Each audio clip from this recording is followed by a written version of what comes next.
Welcome to the Mischief. I'm Valen, and this is Astral Sorcery. Today we're going to be covering Enhanced Attunement, as well as Faint Constellations, and some of the rituals that I have not yet covered on some of the more distant constellations, and their effects that might, well, enhance your playstyle, or make it a lot more challenging.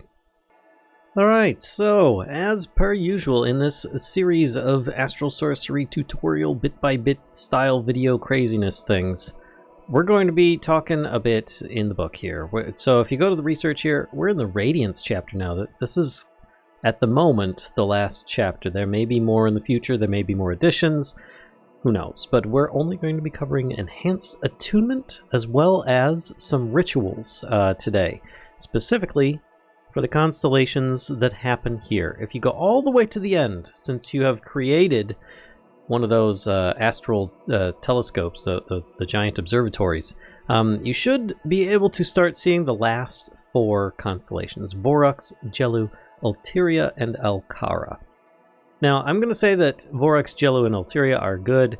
Alcara in itself has a lot of different effects than the others do. Not to say that it's any better, it just has some different uses. But now that you've got these, let's talk about what you can do with them.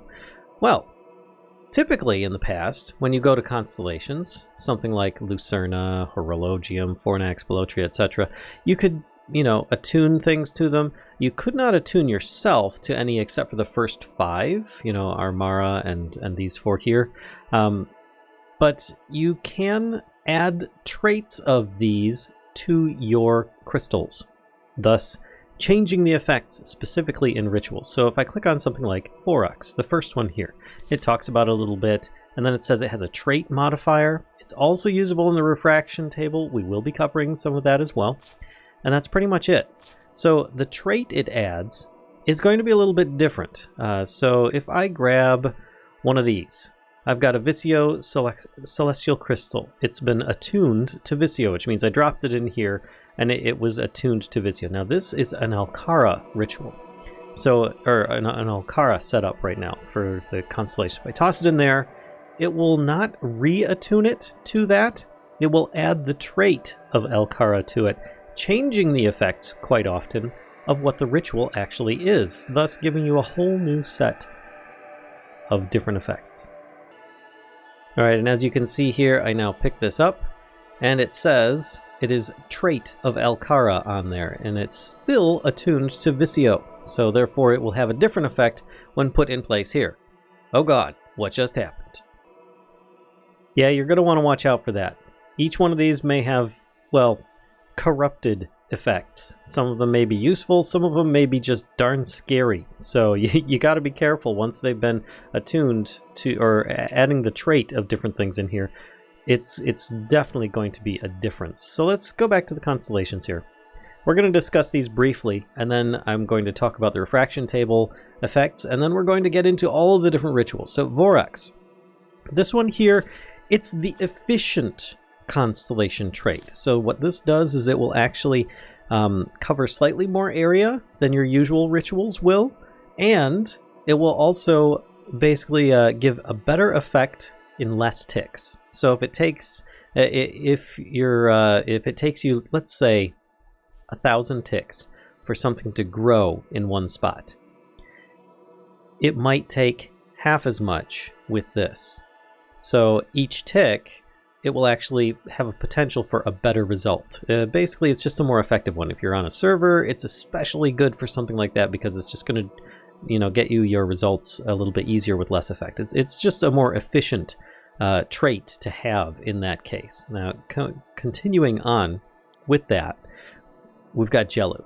Now, Gelu, it does 4 times the area reach for your rituals, but at 1/6 the strength. So if the strength of a ritual does not actually matter, something like you just want it to be a peaceful area, or you just want something to slowly do something over time, this might be a really good choice for covering a massive area on a really typically small ritual.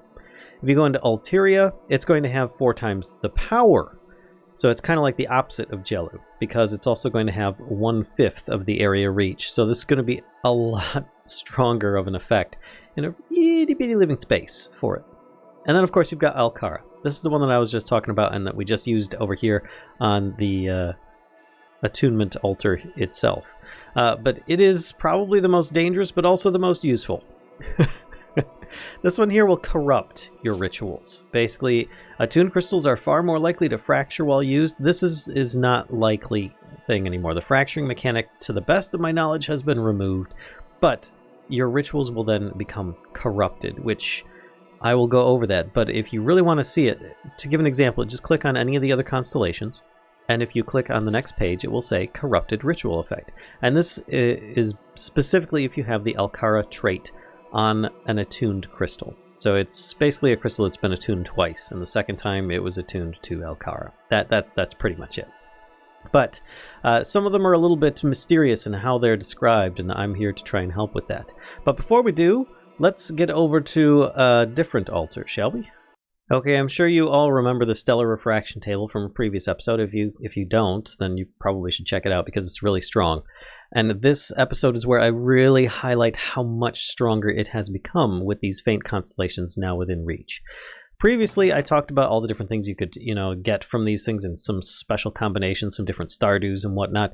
And I'm just going to give a brief sample of some of the things that you could potentially get. Now, these are the base 5 constellations: Aevitas, Vicio, Discidia, Armara, and Evorsio. And if I just do an enchantment on a simple book, I'm not talking armor or weapons or getting those special secondary effects that might happen on them as well as the enchantment. Not even talking about potions. We're only talking about simple enchantments. You get Mending from Aevitas. From Vicio, you get Feather Falling and Riptide. From Discidia, you get Sharpness, Power, and Channeling. Armara, Protection, and Evorsio, Efficiency. Simple stuff, right?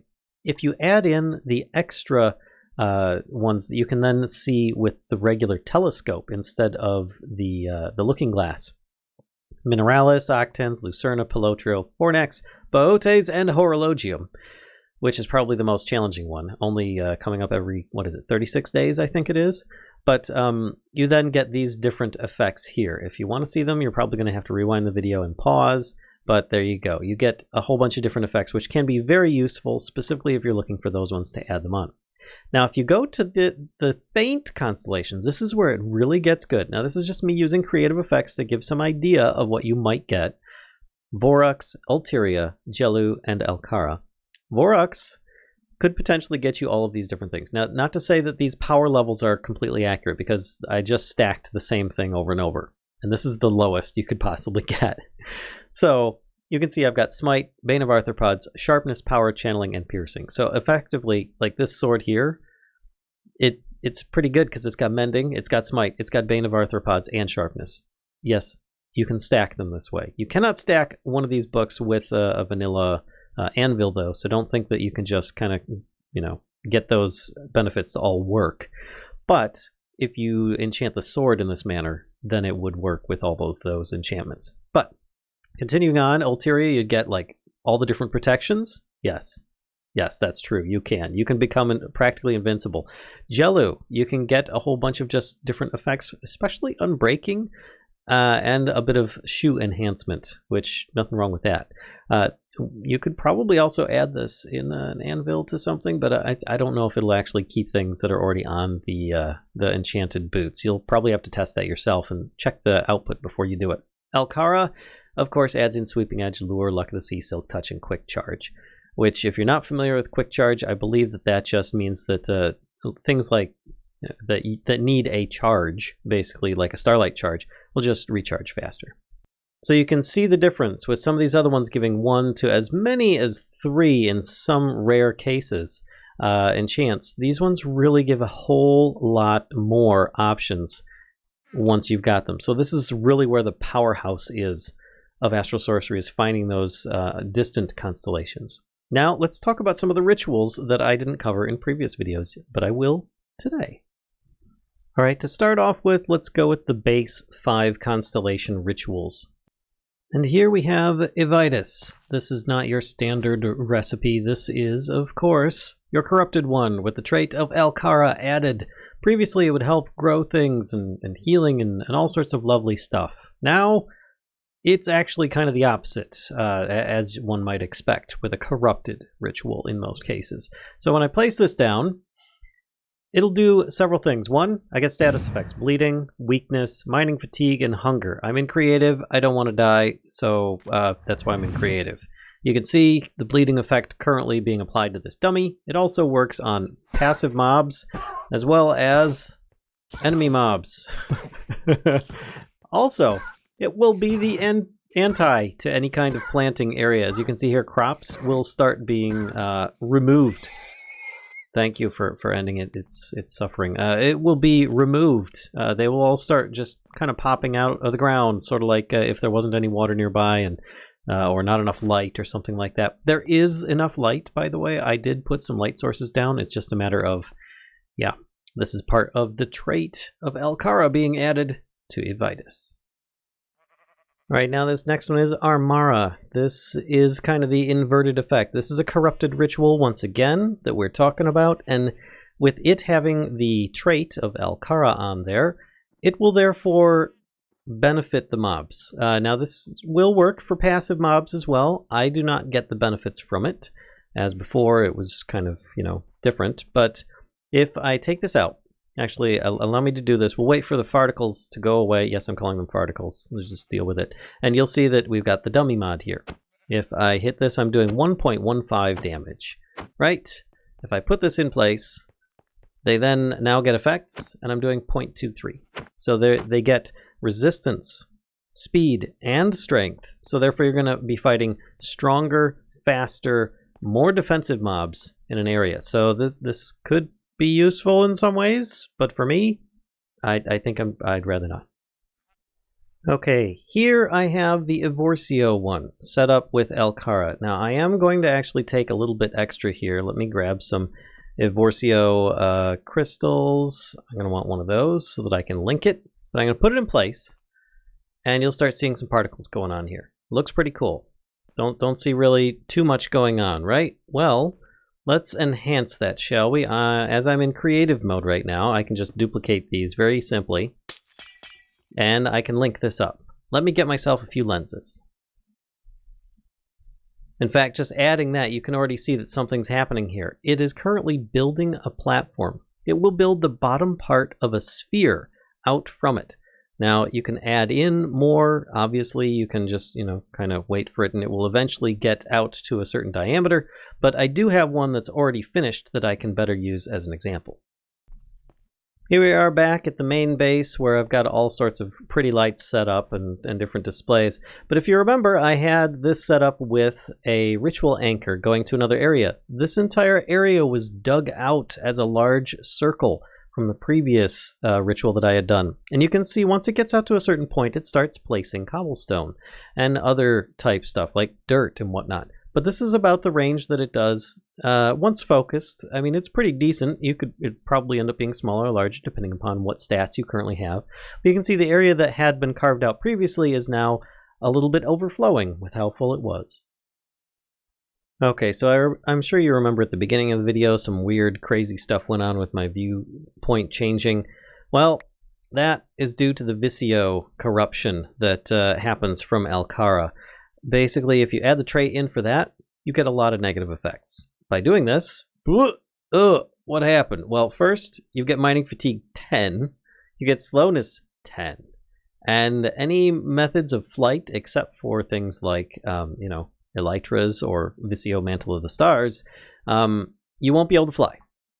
So, I mean, if I'm in creative mode, it will let me, but if I have different effects from other rituals or whatnot, somebody's given me some kind of effect, then I won't be able to. In the meantime, I'm currently trying to run, walk, jump. I can jump, but I'm still stuck in place. I can't move because I have 100% reduction in those abilities. Now, if I try getting, there we go. If I start trying to get my traversal wand going, that would allow me to escape. And you can see I've currently got like a zoomed in perspective because of this, and I think it'll go away, yeah, once I'm out of the range of it.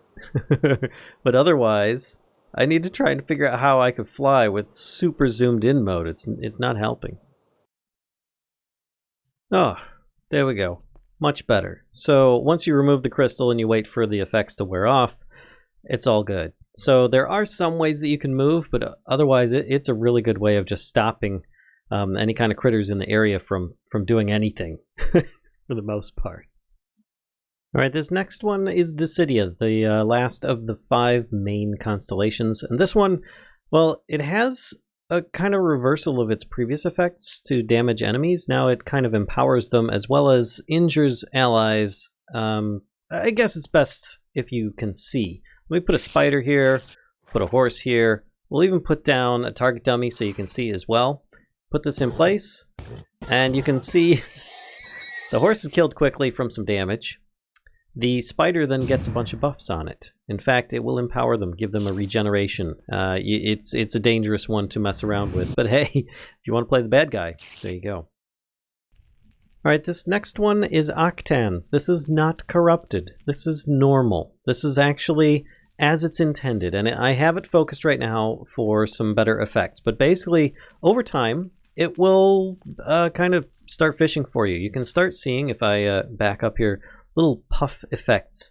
What happens is it will actually have the different drops float to the surface. It will randomly spawn them in nearby water, and you can get all sorts of just free and easy loot this way from your oceans.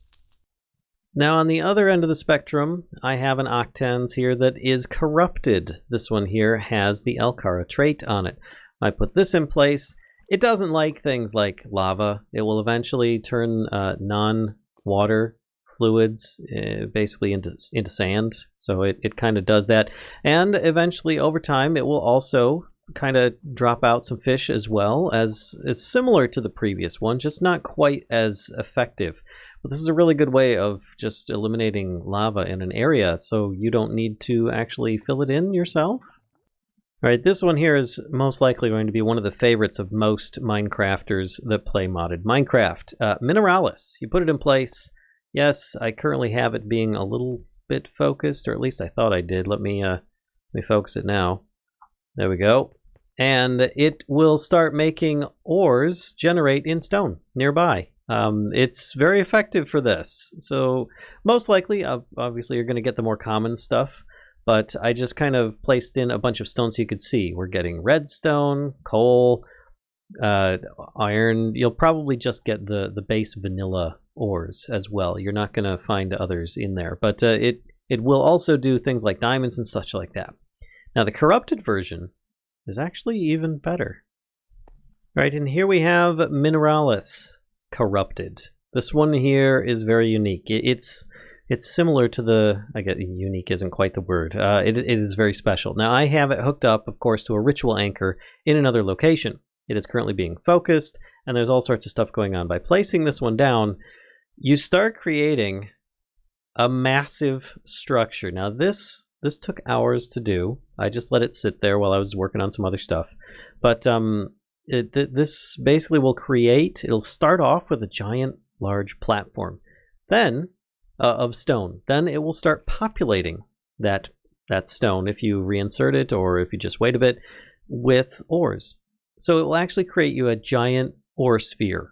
Now it doesn't go all the way out, as you can see. It doesn't quite populate all the way out, but it's still pretty darn cool nonetheless. And you can see it's very, very large. Now what I'm going to do is I'm actually going to reassign this to another location just so you can see what it looks like when it starts.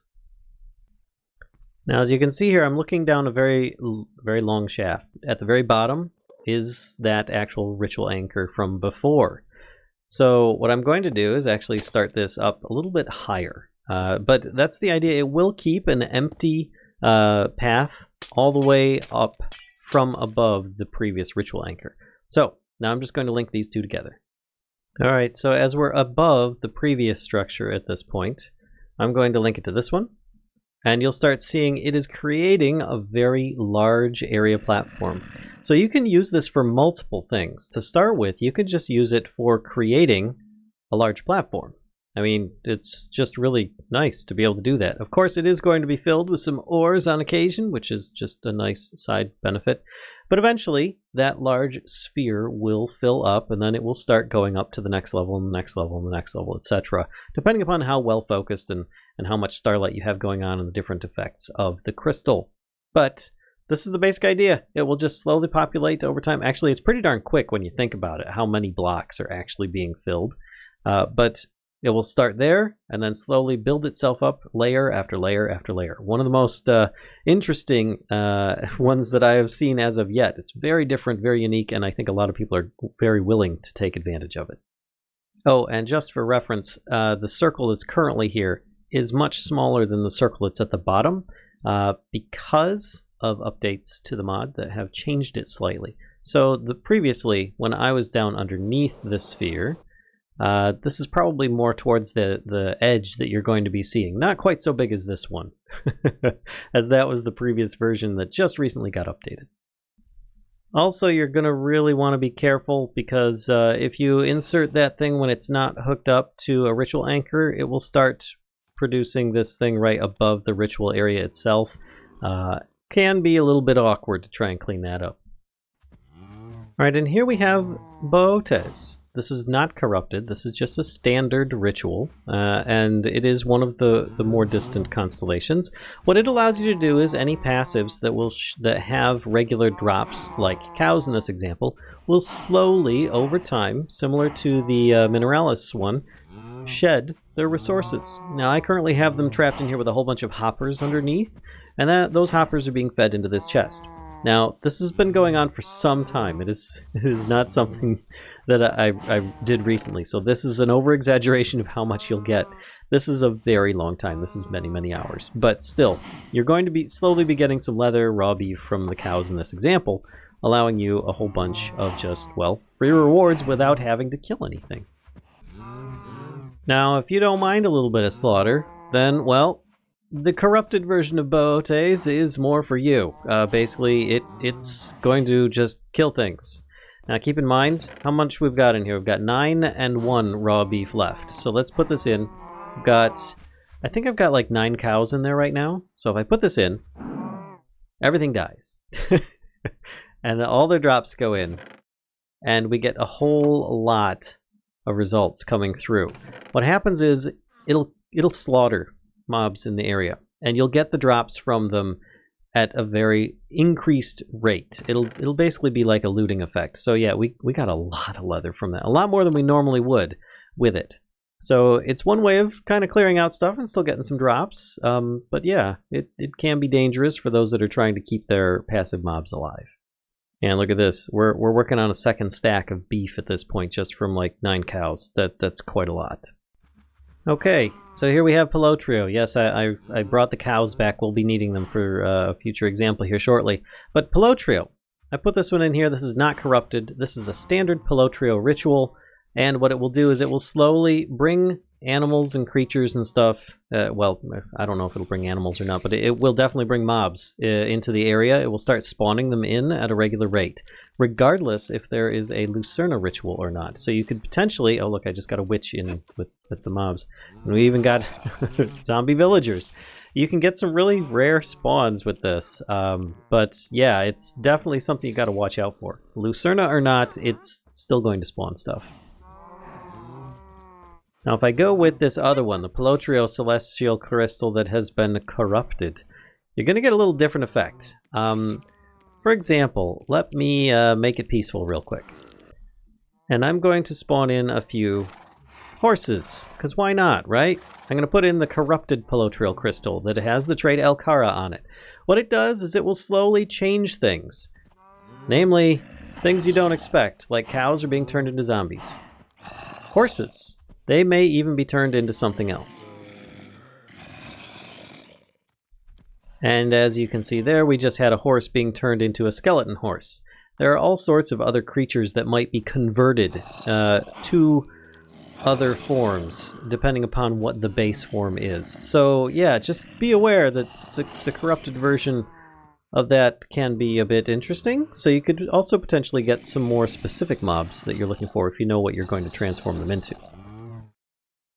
Alright, and here we are over by Fornax. Now this one is a little bit different. You can see we're on this little platform up here with some sand in the area. Got a little tree and a wood platform with some cobblestone, nothing really big. But Fornax, it actually adds heat to things and will start harvesting and cooking stuff. As you can see, some of the area nearby will start getting picked off. Now just from some of the earlier observations, you can see some of the sand has started to disappear. It's been turned into glass. Some of the wood has started to disappear. It's been turned into charcoal. We also have iron ingots. That's because I put some iron underneath here that is also being turned into iron ingots. So what it does is it kind of smelts anything in the local area, turns it into its different equivalent. And I think we even have, what do we got here? Some smooth sandstone, because some of the regular sandstone is getting smelted as well. So it basically will try and smelt anything in the area. Something that can be really cool, but also something to watch out for. Alright, so this one is Fornax. This is corrupted. It currently has the trait of Alcara. I put it in place, and it's very cold. It's the opposite of fire from the previous one, where it would smelt things. It will actually start making ice nearby, and it will eventually start putting out flames, though it doesn't seem to have found them in this example. I probably would have needed a bit more for it to find them. But yeah, it's definitely a chilly one to look out for. Alright, and here we have Horologium. This is one of the more rare ones that a lot of modded Minecrafters are always trying to find. Now, in these nearby hoppers, I currently have Horologium there. It is not corrupted, it is a normal one. But in here I have 64 iron, 64 iron. They are both being controlled by this lever currently. If I turn that lever, they will drop into the respective furnace and blast furnace, which then will also go into the chests down here. Now, if I were to do this, take this out, and I start cooking these things, let's actually do this now. You can see that this furnace is very slow to cook. Of course, the blast furnace is much faster. It's already got one done. But if I add the Horologium effect in the area, it speeds things along quite well. It actually almost doubles this furnace output just from a simple ritual. And therefore this one here is going even faster. Wow, okay, yeah. They definitely start picking up speed after a bit. So this is one of the benefits that you can have, is that it will start increasing the effectiveness of nearby machines. Hopefully they're all recognized by the same mod. Now, the opposite of this, let's grab this one here. The Horologium crystal that is different from the previous one. Let's put the other one back. This one has been corrupted by Alcara. So if I have a little spider friend here, and he's got a little skeleton buddy on him. Yep, they are fine and dandy. They can move around as normal, if they'll even move. If I were in survival, they would probably try to attack me right now. There you go, that one's moving. So if I put this on, a time stop effect is in place. And they can't go anywhere. They might still be able to shoot me if they have ranged weaponry like that skeleton does, but they can't actually move. They are currently time stopped. In fact, let's try this. There we go, game mode survival. Okay, I take it back.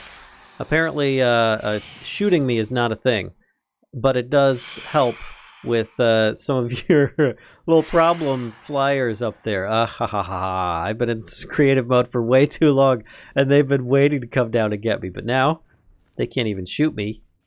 Oh, this is so much better. I never thought to use this to stop these guys from attacking at nighttime. What a great effect. Okay. And here we have the last of them, Lucerna, which, if you're not familiar with it already, does a very large radius of peaceful area. And this is not enhanced by any crystal at all, just by adding a crystal to it here. If I do this, let's actually add one, shall we? I'll put it up a few blocks, link it to here, and then if I click this, click it again, it's already gone out a little bit further. By refocusing it, you can go out so far it's beyond your visible range. But it will create kind of a peaceful area.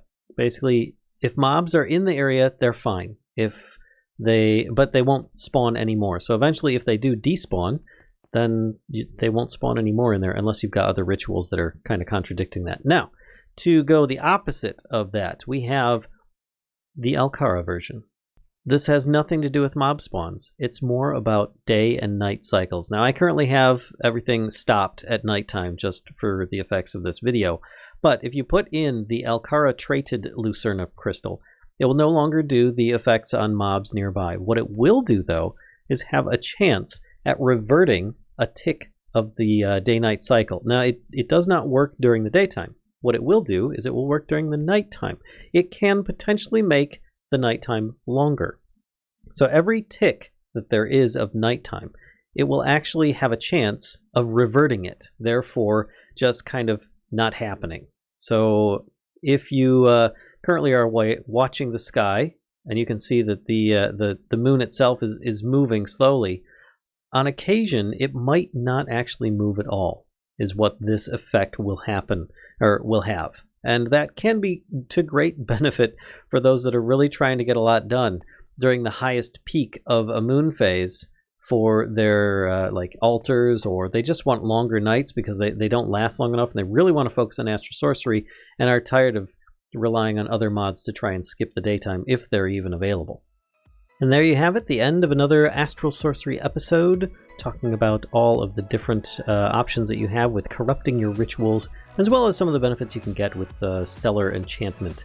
So I hope you guys enjoyed. If so, be sure to give a like, comment, subscribe, and as always, be sure to come visit us on Twitch, help spread the mischief, and don't forget to hit that notification bell. Till next time, folks, I'll see ya.